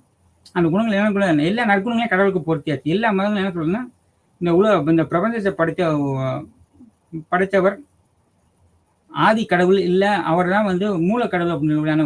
ஒவ்வொரு மதமும் ஒவ்வொரு பேர் கொடுக்குது அந்த கடவுளுக்கு. ஒவ்வொரு மேஜர் முக்கியமான ஒரு விஷயம் என்னன்னா மேஜர் மதங்கள் நிறுவன மதங்கள்னு சொல்லுவோம். ஒரு வார்த்தை இருக்கு மதங்களை பற்றி பேசுறப்ப. ஏன் அதை நிறுவன மதங்கள் என்ன, ஒரு நிறுவனத்துக்கு எப்படி நம்ம ஒரு ஃபவுண்டர் இருப்பார் மாதிரி இந்த ஒவ்வொரு மதத்துக்கும் நிறுவனர் இருப்பார். ஏன் இந்த நிறுவன மதம் அப்படி நிறுவனம் இல்லாத மதம் இருக்கா? ஆமா, நிறுவனம் இல்லாத மதம் எதுன்னா ஹிந்துன்ற மார்க்கம். இது வந்து சமயம் சொல்ல மாட்டாங்க, சனாதன மார்க்கம் அப்படின்னு சொல்லுவாங்க. சனாதன வார்த்தைக்கு பல அர்த்தங்கள் சொன்னா கூட பெரும்பாலும் அது வந்து பழையது புராண தன்மை வாய்ந்தது, இல்லை ரொம்ப ஆதி காலத்துலேருந்து அப்படின்னு சொல்றது அப்படின்ற வார்த்தை தான் கொஞ்சம் பொருந்தி வரக்கூடிய மாதிரி ரொம்ப காலமாக இருக்க வேண்டிய விஷயம். ஆதி காலத்தில் இருந்தது அப்படின்னு சொல்லி வச்சுக்கலாம். அதை ஏன் மார்க்கம் சொல்கிறேன் அப்படின்னு கேட்டோம்னா, முன்னாடி சொன்னேன் எவ்ரி ரிலீஜன் எல்லா மதத்துக்கும் அது இடம் சார்ந்து உருவாக்கணும் அப்படின்னு சொல்லியிருந்தேன். இதான் 2வது விஷயம். நம்ம மதத்தில் பார்க்குறப்ப முதல் விஷயம் மதன்றது கடவுளை கொண்டிருக்கோம். அந்த கடவுளுக்கு கடவுளுக்கு இயல்பு கொடுக்கப்பட்டது. அந்த இயல்பு எப்படி இருந்ததுன்னா எல்லா நல்ல வித இயல்பும் அவர் கொண்டிருப்பா அப்படின்னு சொன்னாங்க. அப்போ அடுத்த கொஸ்டின், இந்த இயல்பு இதெல்லாம் கொடுத்தது மனித எல்லா மதங்களையும் உருவாக்குனது வந்து மனித எல்லா மதங்களையும் மதத்துக்கான கோட்பாடை உருவாக்கினது மனிதன் அல்லது மனிதனில் வித்தியாசமானு சொல்லக்கூடியது ஒரு நற்குணங்களை பெற்ற மனிதன் அப்படின்னு சொல்ல தலைவராக ஏற்றக்கூடிய அந்த குழுவுக்கோ இல்லை அந்த ஒரு இடத்திற்கோ அவர் தலைவராக ஏற்றுக்கொள்ளப்பட்ட மனிதராக இருந்திருப்பார். அவர் தான் அந்த இடத்திற்கான கோட்பாடுகளை அந்த காலத்திற்கான கோட்பாடாகவும் அந்த காலத்திற்கான காலம் மற்றும் இடத்திற்கான கோட்பாடுகளை கடவுள் கொடுத்த கோட்பாடு மதத்தின் கோட்பாடு சொல்லி கொடுக்குறாரு. இது மூணாவது விஷயம். முதல் விஷயம், கடவுள் மதத்தில் கடவுள் இருக்கணும். அந்த கடவுள் எப்படி பெற்றவர்னா எல்லா நற்களையும் புரிந்தவராக இருக்கணும். மூணாவது விஷயம், அவருக்கு ஒரு அந்த மதத்துக்கு கோட்பாடு இருக்கும். அந்த கோட்பாடு எப்படி இருக்குன்னா அந்த இடத்தை சார்ந்தியும் காலத்தை சார்ந்தியும் இருக்கும். ஆரம்ப காலம் இதுதான் ஆரம்ப ஃபவுண்டிங். இப்படிதான் மதங்கள் இருந்துச்சு. சரி, இந்த மதங்களோட அடிப்படை தன்மை என்னன்னு பார்த்தோம்னா 3 விஷயங்கள் சொல்றாங்க. கொஞ்சம் இப்போ நான் இந்தியன் பேசுறேன். இந்திய தத்துவ அடிப்படையில் சொல்றது. இந்திய தத்துவ முக்கியமான விஷயமா விவேகானந்தர் மதத்துக்கான அடிப்படை என்ன சொல்றேன்னா, மதங்கள்ன்றது கன்சிடர் மித்தாலஜி, பிலாசபி, ரிச்சுவல்ஸ் அப்படின்னு 3 விஷயங்களை கட்டமைக்கப்படுது. ஒரு மதன்றது ஃபர்ஸ்ட் மித்தாலஜியை பிலாசபி இருக்கணும். அதுக்கு அதாவது சிந்தனை, அந்த மதத்துக்கான சிந்தனை போக்கு இருக்கும். அதுக்கப்புறம் அந்த சிந்தனை போக்கை எக்ஸ்பிளைன் பண்ணுறதுக்கான மித்தாலஜி அப்படின்ற புராண கதைகள். இது கட்டுக்கதைன்னு சொல்ல, புராண கதைகளும் வித்தியாசம் இருக்கு. புராண கதைகளில் வரப்போ முக்கியமான விஷயம், அது ஒரு ஹீரோ இருப்பார். அந்த ஹீரோ வந்து பெரும்பாலும் கடவுள் சொல்படி நடப்பவராக இருப்பார். இல்லைன்னா கடவுளுக்கான அத்தனை குணாசியங்களை அத்தனை நற்குணங்களும் அவரிடமும் பிரதிபலிக்கும். இதுதான் இந்த 2வது விஷயமா இருக்கும். இதான் அதாவது மித்தாலஜி. மதம் என்பது மித்தாலஜி புராண கதைகளை கொண்டது. எதுக்கு புராண கதை கொண்டது? அதோட சிந்தனையில் மதத்துக்கான சிந்தனை கூறுகளை மக்களிடம் கொண்டு போய் சேர்ப்பதற்காக இந்த புராண கதையில் உபயோகப்படுத்தப்படுது. புராண கதையில் சிந்தனை மட்டும் இருந்தால் போதுமா? 3வது ஒரு விஷயம் சொல்கிறேன். விவேகானந்தர் என்ன சொல்லியிருந்தாருன்னா, ரிச்சுவல்ஸ் அப்படிங்கிறாரு. இது ரிச்சுவல்ஸ் அப்படின்னு சொல்லிட்டு பழக்க வழக்கங்கள் அப்படின்னு சொல்ல வழக்கங்கள் கூட முடியக்கூடாது. ரிச்சுவல்ஸ் சடங்கு, மத சடங்குகள் மட்டும் அர்த்தம் இல்லை. கோயிலில் செய்யக்கூடிய அந்த கடவுள் தொடர்பான சடங்குகள் தவிர்த்து சமூகத்தில் நிறைய சடங்குகள் வச்சுருந்தாங்க. சமூக சடங்குகள் அப்படின்றது நம்ம பார்ப்போம். சில சமயத்தில் பிறந்த மூலம் இருக்கிற வரைக்கும் நம்ம வெவ்வேறு தருணங்களை கொண்டாடுவோம். அந்த கொண்டாடுறப்ப நம்ம சில சடங்குகள் இருக்கணும். அந்த சடங்குகள் எல்லாமே அந்த சமூக அமைப்பை சார்ந்ததாக இருக்கும். எனக்கு இப்போ நாங்கள் தமிழகத்தில் இருக்கக்கூடிய ஒரு தென்பகுதியில் இன்டீரியர் வில்லேஜ் உள்ள ரொம்ப உள்கிராமம் அப்படின்னா தென்பகுதியில் என்ன பழக்கம் உண்டுன்னா, குழந்தைக்கு பேர் வைக்கும் வைபவம் அப்படின்றது ரொம்ப ரொம்ப விமர்சையாக கொண்டாடுவாங்க. அது பேர் வைக்கிறது மட்டும் இல்லை, அவங்களோட குலதெய்வங்கள் போயிட்டுலாம் வந்து அதெல்லாம் பண்ணுவாங்க. எல்லா மக்களையும் அழைச்சி ரொம்ப இதாக பண்ணுவாங்க. அந்த பழக்கம் இந்த பழக்க வழக்கம் வெறும் ரிச்சுவல்ஸ் மட்டும். இந்த ரிச்சுவல்ஸ் வேறு அந்த சமூக பழக்க வழக்கம் இது எது காரணமாக இருக்கும்? சமூகத்துலேயும் அந்த மாதிரி பண்ணணும் அப்படின்ற மற்ற மக்களுக்கு அதே மாதிரி என்ன வரும். 2வது சமூகத்தை கட்டமைக்கும். எந்த அமைப்புலன்னா அந்த சடங்குகள் அமைப்பை கட்டமைக்கும். அதான் சில ஜாதிய கட்டமைப்பு அப்படிதான் உருவாகும். இன்னைக்கு கூட ஜாதிய பழக்க வழக்கம்னு பார்த்தீங்கன்னா, இது எங்க வழக்கம் கிடையாது அப்படின்னு ஒரு தமிழோட ஸ்டேட்மெண்ட். எங்க ஜாதி வழக்கம் இல்லை, எங்க வழக்கம் இல்லைன்னு சொல்லுவாங்க. ஜாதின்ற வார்த்தை காணாமல் போயிடுச்சு இன்னைக்கு மொழியில. அதுக்கு பதிலாக இது எங்க வழக்கம், எங்கள் வழக்கம். தன்னை அடையாளப்படுத்திக்கிட்டாங்க. ஜாதின்ற வார்த்தைகள் இப்போ அடுத்த லெவலுக்கு போய் வந்தாச்சு மக்கள். எங்கள் வழக்கம் அப்படின்னு சொல்லி ஒரு கொண்டு வந்துட்டாங்க. இந்த எங்கள் வழக்கம் கொண்டு வரப்ப என்ன சிக்கல்னா, நீங்க சமுதாயத்தில் உள்ள எல்லா விஷயம் ஒவ்வொன்றா அடுத்தடுத்து கொண்டு போய் கடைசியாக எங்க போய் வைப்பீங்கன்னா இந்த மதத்தில் போய் நிற்கும். மதத்துக்கான வேறுபாடுகளும் வர ஆரம்பிக்கும். எங்கள் வழக்குன்னு ஆரம்பிக்கிறப்ப நீங்கள் அடுத்த திருப்பி முன்னாடி நம்ம சொன்ன மாதிரி தீமைகளை அடுத்த மதத்துக்காரங்களும் நீங்கள் தீமைகளை பார்க்க வேண்டிய ஒரு வாய்ப்பு இருக்கு. அதில் வாய்ப்பு ஏற்படும். சரி, நம்ம இந்தியன் விவேகானந்தர் சொன்ன மாதிரி 3 விஷயம் பார்க்குறோம். சில சிந்தனை, புராண கதைகள், மத சடங்குகள். இது 3 சேர்ந்துதான் ஒரு மதம். இது 3 சேர்ந்துதான் ஒரு மதமாக இருக்க முடியும். இந்த மதம் இந்த மத கட்டமைப்பு இருக்கிறப்பதான் இது சமூக கட்டமைப்புகள் சார்ந்தது. சமூக கட்டமைப்புக்கு அப்பாற்பட்டதில்லை. எல்லா மதமும் அந்தந்த காலகட்டத்துக்கு ஏற்ற மாற்றங்களையும் வடிவங்களையும் கொண்டு அமைந்தது. உதாரணத்துக்கு தத்துவ நிலைப்பாடு அடிப்படையில் பார்த்தீங்கன்னா பௌத்தம் புத்தர் என்ன சொன்னார்னா, ஆசை அழிவு காரணம் சொன்னா கூட அதுக்கு அடிப்படை காரணமா சொல்லி அறியாமை தான் சொன்னார். எதை பத்தி அறியாமைன்னா, இந்த உலகம் மாறக்கூடிய இந்த உலகம் மாறக்கூடிய இயல்புடையது. இந்த மாறக்கூடிய இயல்புடைய உலகத்தை மாறும் தன்மையுடைய இந்த உலகத்தை மாறாத தன்மை உடையதாக்கின மனிதர்கள் துன்பப்படுகிறார்கள் அப்படின்னு சொன்னார்.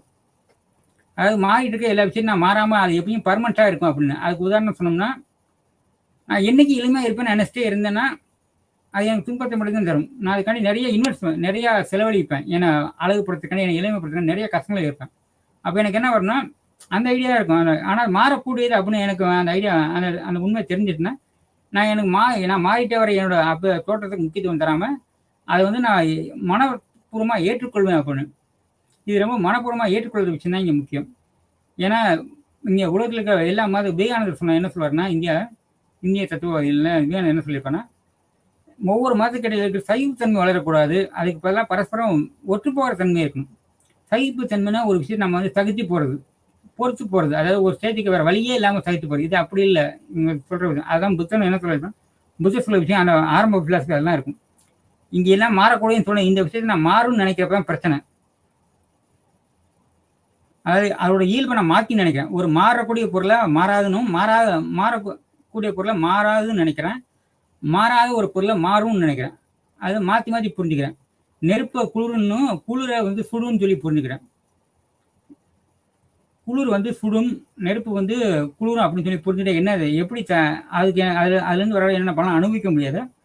அது போல் ஒரு தப்பான விஷயம் புரிஞ்சுக்கிட்டோன்னா நம்ம கடைசி வாழ்க்கை துன்பமயமாக இருக்கும் அப்படின்னு சொல்லி புத்தர் சொல்வார். இதுதான் முதல் சிந்தனை கோட்பாடு ஆரம்பிக்கும். சிந்தனை கோட்பாடு எங்கே ஆரம்பிக்கும் நீங்கள் பார்த்தீங்கன்னா, ஸோ அப்போ சமூக சிந்தனைகள் மட்டும் இல்லை, சிந்தனை ஒரு மதத்தில் சிந்தனைன்றது எவ்வளோ முக்கியமன்றது தான் அதுக்காண்டி தான் சொல்ல வேண்டும். பௌத்தம் சொன்ன அதுக்கப்புறம் இதே விட்டா ஆதிசங்கர்னு ஒருத்தர் இருப்பார். இந்திய தத்துவ வேதாந்த ஸ்கூலில் ஆதிசங்கர். அவர் என்ன சொல்லுவார், இதே இந்த மாற்றத்தை என்ன சொல்லுவார், மாயேன்னு சொல்லுவார். அவர் மாயன்னு சொல்லக்கூடிய விஷயம் என்னன்னா, மாயை வந்து ஆதிசங்கர் எபிஸ்டமாலஜி பேஸ்லேருந்து ஒரு அடியை 2 பேஸ்லேருந்து பேசுவார். மெட்டாபிஸ்லையும் பேசலும் பேசுவார், எபிஸ்டமாலஜியும் பேசுவார். அதாவது புலன் கடந்த அறிவியல்னு பேசுவார். அறிவியல் அப்படின்னு சொல்றப்ப அந்த எபிஸ்டமாலஜி எது அந்த இதுலையும் பேசுவார். அதில் பேசுறப்ப என்ன பேசுவார்னா, மாயை என்பது அப்படின்றது மாயன்றது மாறக்கூடிய தன்மை. அதே புத்தர் சொன்னதான் இவர் மாயன்ற வார்த்தை மட்டும் மாறுபடும், ஆனால் அர்த்தம் ஒரே அர்த்தம் தான். இது இந்த உலக வாழ்க்கை நிரந்தரம் இல்லை, இது மாற்ற மாய தோற்றம் அப்படின்னு சொல்லுவார். அப்போ ஆனால் இதில் ஒரு புத்தருக்கும் சங்கருக்கும் ஒரு பெரிய வித்தியாசம் தான். மாய தோற்றம்னு சொல்லியாச்சு மதத்தின் அடிப்படையில். இதுதான் சிந்தனை போக்கில். இந்த சிந்தனை போக்கில் ஒவ்வொரு நம்ம பார்த்தோம். இதுக்கு பேர் தியாடி சினிமா.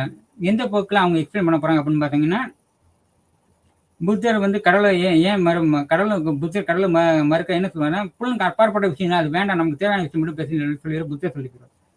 சங்கர் அப்படி சொல்ல மாட்டார். சங்கர் எடுத்துட்டு அவர் ஒரு வேதாந்தியனால அவர் பிரம்மன்னு ஒரு விஷயத்தை இருக்கார். ஒரு கடவுள்ன்ற மாதிரி கிட்டத்தட்ட கடவுள் கோட்பாடு. தத்துவவாதிகள் வந்து கடவுளை வந்து உண்மைக்கு அடுத்தபடியாக தான் கன்சிடர் பண்ணாங்க. அந்த அடிப்படையில் சங்கரும் ஆதிசங்கரும் உண்மை தான் அதாவது அந்த பேர் உண்மை அப்படின்னு பேர் உண்மை பேரண்டம் சொல்லுவாங்க. பேர் உண்மை, அந்த பேர் உண்மை என்னன்னு கேட்டால் பிரம்மன்ற வார்த்தை சொல்லிடுவார். தத்துவத்தில் வந்து இந்த மதத்தில் உள்ள அந்த எல்லைகள் வந்து தத்துவத்துக்கு இல்லாமல் இருந்தது. ஏன்னா மதங்கள் வரப்போ பின்னாடி அது சமூக மக்களால் கடைபிடிக்க வேண்டிய தன்மை வாய்ந்ததாக இருக்கணும். மத கருத்துக்கள் வந்து சமூகத்துக்கு அப்பாற்பட்டு இருக்கக்கூடாது. உதாரணத்துக்கு தமிழகத்தில் உள்ள எல்லா மக்களுக்கும் தமிழக மக்களில் இந்திய மக்களுக்கு கொஞ்சம் ஒத்துக்கணும் எல்லாருக்கும் தெரியும். இந்த இந்திய முஸ்லீமுக்கும் கல்ஃபில் அரபிய முஸ்லீம்களுக்கும் வேற்றுமை இருக்குது. அது மாதிரி இந்திய கிறிஸ்தவர்களும் யூரோப்பியன் கிறிஸ்டியனும் கொஞ்சம் வேற்றுமையில் இருக்குது. எங்கள் பகுதியில் வேற்றுமைன்னு சொல்கிறேன். தமிழகத்தில் உள்ள சர்ச்சையில் இங்கே மேரி மாத பொங்கல் வைப்பாங்க, இயேசுக்கு பொங்கல் வைப்பாங்க. இந்த பழக்கம் நீங்கள் ஒரு யூரோப்பியனில் கண்ட்ரியில், அதாவது எந்த இடத்துல ஆர்ஜின் ஆச்சு கிறிஸ்தவ அந்த ஆர்ஜினான இடத்துல அவங்க வந்து பொங்கல் வச்சோ இல்லை அந்த புது ட்ரெஸ் பொங்கல் வச்சோ இல்லை வேறு சில கோலங்கள் போட்டோ அவங்களோட வே ஆஃப் அந்த பழக்க வழக்கம் வேறு மாதிரி இருக்கும். செலிப்ரேஷன் கொண்டாடப்படி இங்கே வேறு மாதிரி இருக்கும். பொங்கல்ன்றது வந்து இங்கே இந்தியாவில் சொன்ன வேற ஒரு மதத்தோட தொடர்புடையது. அந்த சனாதனம் சொன்ன அந்த மதத்தோட தொடர்புடையது. அவங்க பொங்கல் வச்சு திருவிழாவனா அவங்களோட விஷயம் தான் பொங்கல் வைக்கிற வழக்கம். அதே வழக்கம் இங்கே இந்து மதத்தில்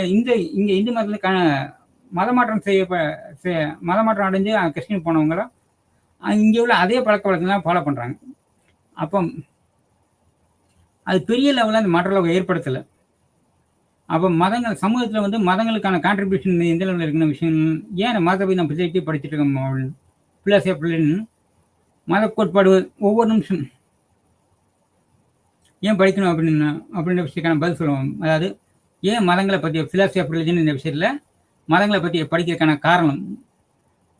ஃபிலாசபி உண்மையை பற்றி படிப்பதுனா தத்துவம்னு சொல்லியாச்சு. அப்போ மதத்திற்கான தத்துவம், ஏன் மதத்திற்கான தத்துவம்? மதம்ன்றது சமூகத்தை கட்டமைப்பதில் இல்லை சமூகத்துக்கான வடிவத்தில் ஒரு முக்கியமான பங்கு வகிக்குது. அதனால சமூகத்தை ஏன்னா மதத்தில் முக்கியமான சொன்ன இந்த சிந்தனை, மத சடங்குகள் மற்றும் புராண கதைகளால் சமூகம் ஒரு சமூகத்துக்கான மதம் கட்டமைக்கப்படுகிறது. அப்போ அந்த கூறுகளை சிந்தனை அதில் ஏதாவது மாற்றம் ஏற்பட்டால் சமூகத்தையும் பாதிக்கக்கூடிய சமூகத்திலையும் அந்த மாற்றத்தை ஏற்படுத்தும். உதாரணத்துக்கு நம்ம மொட்டை அடிக்கிற இந்த வழக்கமும் அப்புறம் சில விரதங்கள் இருக்க ஃபாஸ்டிங் அப்படின்னு சொல்லக்கூடிய விரதம் எல்லா இடத்துலையும் இருக்கிறாங்க, எல்லா மக்களையும் இருக்கிறாங்க. ஆனால் வெவ்வேறு விதமாக இருக்கும் அந்த விரதத்துக்கான நோக்கங்களும் அந்த விரதம் இருக்க விதமும் மாறுபடும். இதெல்லாம் இதெல்லாம் இருக்க சொல்கிறோம்னா இதெல்லாம் நம்ம காரணம் மதம் ஏன் படிக்கணும் அப்படின்னு. ஃபிலாசபி ஆஃப் ரிலிஜன் ஏன் படிக்கணும், தத்துவ நோக்கில் ஏன் மதத்தை பற்றி படிக்கணும் அப்படின்னு. சரி, இதுக்கு அடுத்த விஷயம் அந்த தத்துவ நோக்கில் பேசுகிறப்ப நிறையா கேட்டகரிஸ் வைக்கணும். நான் முன்னாடி ஐரோப்பிய சிந்தனை அடிப்படையில் உங்களுக்கு பெருமான கிளாஸஸ் சொல்கிறோம். ஐரோப்பிய சிந்தனை என்ன பிரச்சனை, அவங்க கபார்ட்மெண்டலிசம்னு சொல்லுவாங்க. அதாவது ரயிலில் கோச் பார்த்தீங்கன்னா எந்த ஒரு கோச்சுக்கும் தொடர்புக்கு ஆரம்ப காலத்தில் சொல்கிறேன், இப்போ இல்லை. அந்த கோச்சுகள் ஒவ்வொரு கோச்சுக்கும் எந்த ஒரு ரயில் கோச்சிலும் ஒரு ரயில் பெட்டிக்கும் அடுத்த பெட்டிக்கும் பெட்டிக்கும் இன்னொரு பெட்டிக்கும் தொடர்பு இருக்காது. ஆனால் அதெல்லாம் ஒவ்வொரு பெட்டியாக இருக்குது. இந்த பெட்டி எதுக்குன்னா அந்த பெட்டின்னு அதுக்கு அது ஒவ்வொரு தன்மையும் ஒவ்வொரு ஃபர்ஸ்ட் கிளாஸ், தேர்ட் கிளாஸ் அப்படின்னு வரிசையாக இருக்கும். இந்த பெட்டிகளை பார்த்தீங்கன்னா அதுக்குரிய வசதிகள் பெற்றிருக்கும். அது எதுக்குன்னா நமக்கு நம்மளால் எந்த பெட்டியில் போக முடியுமோ அந்த பெட்டியில் நம்ம பயணிக்கணும் அப்படின்னு. அது நம்மளோட இலக்கு அடையணும். அதே நேரத்தில் நம்மளால் எந்த பெட்டியில் பயணம் முடியும், எதில் நம்மளால் பயணிக்க முடியும் அப்படின்றத பற்றியும் பேசக்கூடியதான் இந்த மத கோட்பாடுகள் உள்ள சில விஷயங்கள், கேட்டகரிஸ். அந்த கேட்டகரியில் மெயினான 2 கேட்டகரிஸ். ஃபர்ஸ்ட் வர விஷயம் மதங்களை மறுத்து பேசக்கூடிய அமைப்பு. மதங்கள்ன்றது முழுக்க நம்பிக்கை சார்ந்த விஷயம் சொன்ன ஆரம்ப காலத்தை அப்படி தான் நான் கொண்டு வந்தாங்க இருந்தது. மதம் என்பது ஒரு தனிப்பட்ட நம்பிக்கையாக இருக்கிற வரைக்கும் பிரச்சனையாக இல்லை. ஆனால் இது 16 நூற்றாண்டு எப்போ நவீன தொழில் பயிற்சி வருதோ, 16 நூற்றாண்டுலேருந்து அடுத்து 19ஆம் நூற்றாண்டு வரைக்கும் என்ன நவீன சிந்தனை புரட்சி அப்படின்னு சொல்லி நவீன தொழில் புரட்சி வருது. நிறைய இயந்திரங்கள் கண்டுபிடிக்கிறாங்க. முதல் ஜெர்மனில் பிரிண்டிங் ப்ரெஸ்லேருந்து இப்போ ஒரு பிரிண்டிங் ப்ரெஸ்லேருந்து அச்சடித்து கொண்டு வர காகித தாயிலையும் அந்த பிரிண்டிங் மிஷினை பற்றி என்ன சொன்னாங்கன்னா, உள்ள பேய் இருக்குது, ஒரு சாத்தான் இருக்குது அப்படின்னு சொல்லி சொன்னாங்க. அதாவது மனித குலத்துக்கு கேடு விளையக்கூடிய ஏதோ ஒரு விஷயம் அதுக்குள்ளே இருந்தே நம்ம மனிதன் தான் கை அது வரைக்கும் அந்த ஜெர்மனில் பிரிண்டிங் மிஷின் வர வரைக்கும் கையெழுத்து பிரதின்னு சொல்லுவாங்க. எல்லா விஷயம் கையெழுத்து பிரதியாகவே எடுத்துட்டு இருந்தாங்க. இப்போ என்ன ஆச்சுன்னா 2 விஷயம், ஒரு நெகட்டிவ் விஷயம் நடந்துச்சு. அவங்க ஏன் நெகட்டிவ் அவங்க ரிலீஜன் சொல்லுவாங்க, அந்த மக்கள் சொல்லுறதுக்கு ஒரு காரணம் இருக்குது. அந்த மிஷின் வந்ததுக்கப்புறம் அந்த கையெழுத்து பிரதி எடுப்பதற்கான வேலையை பதிவு பண்ணுது. தொழிற்பயிற்சியோட முக்கியமான ஒரு மிகப்பெரிய சாபக்கேடான விஷயம் ஒரு தனிநபர் லாபத்தை அதிகரிக்கும் தன்மையும் ஏழை மக்களை மேலும் வேலையில்லாத நிலைமையை உருவாக்குறது தான் தொழிற்பயிற்சியோட முக்கியமானது. இந்த தொழிற்பயிற்சி உருவான இதே காலத்தில் தான் இந்த மதங்களுக்கான வடிவமும் மாற வேண்டிய கட்டாயம் ஏற்பட்டது. அந்த மதத்தை ஏற்பட்ட அப்போ என்ன சொன்னாங்கன்னா, புதுசாக விஞ்ஞானம் வர்றப்ப ஒவ்வொரு விஷயம் நம்ம ஏற்கனவே மதவாதிகளை உருவாக்கி வச்சிருந்த பல விஷயங்கள் அடிப்படை. உதாரணத்துக்கு கடல் தாண்டி போகக்கூடாது, கடல் தண்ணியில் நடக்க முடியாது, ஆகாயத்தில் பறக்க முடியாது, இந்த மாதிரி சில விஷயங்கள் எல்லாம் கொஞ்சம் கொஞ்சமாக டிஸ்ப்ரூவ் பண்ண அது அப்படி எதுவும் இல்லை. அதை ப்ரூவ் இந்த மாதிரி இன்னைக்குள்ள அறிவியல் கண்டுபிடிப்பு மூலமா 50 வானத்திலையும் போகலாம், தண்ணியிலையும் போகலாம் அப்படின்னு சொல்லி ப்ரூவ் பண்ணதுக்கப்புறம் அன்னைக்குள்ள மதவாதிகளுக்கு சில விஷயங்கள் தேவைப்பட்டது. தங்களோட வெறும் கடவுள் கோட்பாடுகளை வெறும் நம்பிக்கையின் மூலமாக கொண்டு வரணும், நம்பிக்கையின் மூலமா இல்லை அதிகாரிகள் மூலமாக கொண்டு போக முடியாதுன்னு நினைச்சாங்க. அப்போ அந்த மாதிரி சமயத்தில் நம்ம முன்னாடி டேகார்ட்ஸ்னு ஒரு சிந்தனையாளர் வருவார் மேற்கத்திய சிந்தனை. டேகார்ட்ஸ் முதல்ல இவங்க ஸ்காலட்ரானிக்ஸ்னு ஒரு பெரிய குரூப்பே வரும், ஒரு பாஸ் குரூப். இவங்க என்ன பண்ணுவாங்க, நிறைய ட்ரைனிங் எடுத்து தங்களே எந்த அடிப்படையில் கடவுள் இருப்பார் அப்படின்னு அந்த அடிப்படையில் ரொம்ப முக்கியமான கடவுள் இருப்பு கொடுக்க முக்கியமான சில 5 எலமெண்ட்ஸ் இருக்கு. அதில் முதல் வருஷத்துல கடவுள் இருப்புக்கான தாமஸ் அக்வினஸ்ன்னு ஒரு அறிஞர் தான். அதுக்கு முன்னாடி சொல்லியிருக்காங்க. தாமஸ் ஒரு சிஸ்டம் ஒழுங்குபடுத்தி சொல்லுவார். அவர் என்ன விஷயம்னா, கடவுள் இருக்கிறதுக்கான முதல் விஷயம், எந்த ஒரு நான் தத்துவ சிந்தனைகள்ல முக்கியம் ஒரு சிந்தனை விளக்குறப்ப அதுக்கான காரண காரிய அடிப்படையில விளக்குவாங்க. அந்த அடிப்படையில அவர் விளக்க ஆரம்பிச்சார். ஃபர்ஸ்ட் விஷயம், எந்த ஒரு பொருள் உருவானா, அந்த பொருள் உருவாவதற்கான மூலப்பொருள் இருக்கும். மூலப்பொருளுக்கான அவசியம் தேவை இருக்கும். இதுதான் கடவுள் இருக்குன்னு அவர் சொன்ன முதல் விஷயம். இங்க நாம இந்த உலகம் இருக்கு, இந்த பிரபஞ்சம் இருக்கு, இந்த பிரபஞ்ச மனிதர்கள், இந்த பிரபஞ்ச உயிர்கள் அனைத்தையும் பிரபஞ்சம் வர்றதுக்கு ஒரு மூலப்பொருள். அந்த மூலப்பொருள் யாருன்னு கேட்டோம்னா, கடவுள் அப்படின்னு சொன்னாரு. இது முதல் ஆர்குமெண்ட். அடுத்த ஆர்குமெண்ட் சரி அப்படி இருந்தா மட்டும் உருவாக்கினா மட்டும் அதுக்கான இயற்கை விதிகள் இயற்கை விதிகள்னா இன்னைக்கு பிரபஞ்சம் இயங்குறதுக்கு ஒரு பர்டிகுலர் ரூல்ஸ். ஏன்னா எல்லா இயக்கமும் ஏதோ ஒரு விதிகளின் அடிப்படையில் செயல்படுவதாக நம்ம பார்க்குறோம். ஒரு குறிப்பிட்ட எடுத்து ரொட்டேட் ஆகிட்டு இருக்கு. அது மாதிரி எல்லா கிரகங்களும் அது ஒரு ஒரு விகிதத்திலே செயல்படும். இந்த விகிதம் எதுக்கு அமையும்னா எப்படி அமையணும் அப்படின்னு கிரியேட் பண்றதுக்கு ஒரு ஆள் இருப்பாரு. அப்படின்னு சொல்லி கடவுளுக்கான 2வது விதியை சொல்றாரு. ஏன் கடவுள்னு ஒரு விஷயம் இருக்கணும். 3வது விதி ரொம்ப சிம்பிளான விதி, நம்ம எல்லாருக்கும் தெரிஞ்ச விதி. பால் இல்லாம தயிர்னு ஒரு விஷயம் வரணும், பால் வேணும். அப்ப முன்னாடி சொன்ன இந்த மூலப்பொருள் இருக்கிற இதுதான் காரண காரியம். ஒரு காரியம் நடக்கணும், ஒரு காரணம் வேணும். அப்ப இந்த உலகம் பிரபஞ்சம் இருக்கிறதுக்கான எங்க இந்த அடுத்த இந்த தத்துவ சிந்தனை வேறுபட வந்துச்சுன்னா, இந்த உலகம் வந்து தோன்றிடுச்சு, தோற்றவருக்கு எல்லாம் இருக்காரு. அப்ப இந்த உலகம் இயங்கிட்டு இருக்கு, அதுக்கு ஒரு இயக்கவாதி இருக்காரு. 3வது விஷயம், இது ஏன் இப்படி இருக்கு, ஏன் இது வந்துச்சு அப்படின்னு சொல்றதுக்கான தத்துவ கோட்பாடு அடிப்படையில சிந்தனை கோட்பாடு நிறைய வந்தது. அதுக்குதான் இன்னைக்கு வரைக்கும் லேட்டஸ்டான திங்கர்ஸ் நிறைய பேர் இருக்காங்க. நிறைய பேர் ஒவ்வொருத்தரும் ஒவ்வொரு விதமா சொல்றாங்க. அதுதான் நம்ம கொஞ்சம் முன்னாடி பார்த்தோம். கடவுள் இருக்கின்ற நம்பிக்கை ஏற்படுத்துறது. அது முக்கியமான இமானுவல் கான்டென்ட் வெஸ்டர்ன் திங்கர் ஒருத்தர் சொல்லுவார். கடவுள் இருக்க கான்டென்ட் அவரும் ஒரு விஷயம் சொல்லுவார். பெர்ட்ராண்ட் ரசல் எக்னான்சம் பேச சொல்லுவார். அப்புறம் எம்பிரிசம் பேசக்குள்ள ஜான் லாக் ஒரு ஐடியா கொடுப்பாரு.